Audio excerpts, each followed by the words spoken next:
A young man named John received a parrot as a gift. The parrot had a bad attitude and an even worse vocabulary. Every word out of the bird's mouth was rude. It was obnoxious and it was laced with profanity.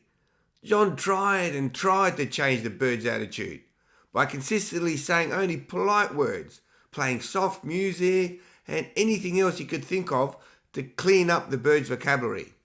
Finally fed up, John yelled at the parrot. The parrot yelled back. John shook the parrot and the parrot got angrier and even ruder. John, in desperation, threw up his hand, grabbed the bird and put him in the freezer for a few minutes. The parrot squawked and kicked and screamed.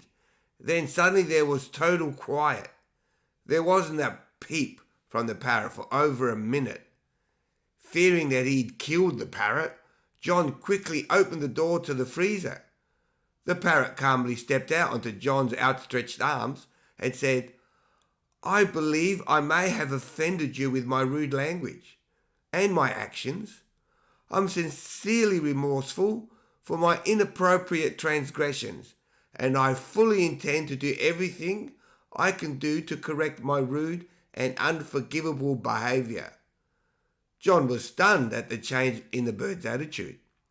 He was about to ask the parrot what had made such a dramatic change in his behaviour, and the bird spoke up softly. "May I ask what the turkey did?"